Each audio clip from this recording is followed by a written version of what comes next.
रबीउल अव्वल का दिन मुसलमानान आलम हर साल अपने नबी करीम सल्लल्लाहु अलैहि वसल्लम की विलादत की मुनासिबत से इंतहाई मजहबी जोशो खरोश से मनाते हैं।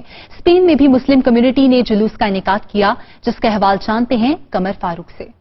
पूरी दुनिया की तरह स्पेन के मुख्तलिफ शहरों में भी मिलादुन्नबी का दिन निहायत मजहबी जोशो खरोश से मनाया गया। सबसे बड़ा जुलूस बार्सिलोना में निकाला गया, जिसका एहतमाम मस्जिद फैजान मदीना ने किया था। जुलूस में हजारों आशिकान रसूल ने हिस्सा लिया। जुलूस के शुरका तमाम रास्ते सैयदी मुर्शदी या नबी के नारे बुलंद करते रहे। इस मौके पर कारी अब्दुल रहमान ने नाते रसूल मकबूल सल्लल्लाहु अलैहि वसल्लम भी पेश की।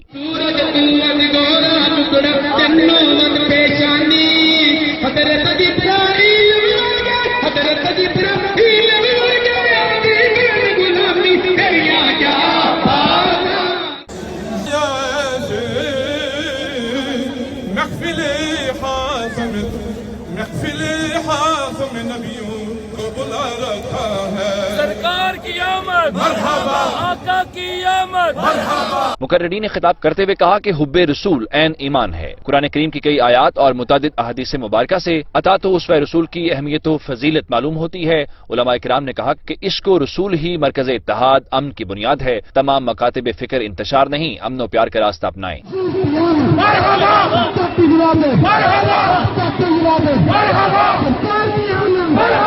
मुकर्रिरीन ने कहा कि आज मुसलमान पस्तियों की दलदल में इसलिए फंस रहा है कि उसने बुलंदियों पर जाने वाले नबी पाक का रास्ता छोड़ दिया है। रज़ाए इलाही की मंजिल को ले जाने वाला हर रास्ता कुए रज़ाए मुस्तफा से होकर गुजरता है।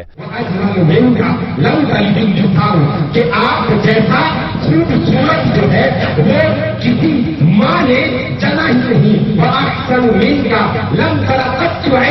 कि आप जैसा खूबसूरत मेरी आंख ने कभी देखा ही नहीं है। आखिर में उम्मत मुसलिमा और कश्मीर की आजादी के लिए दुआ भी की गई।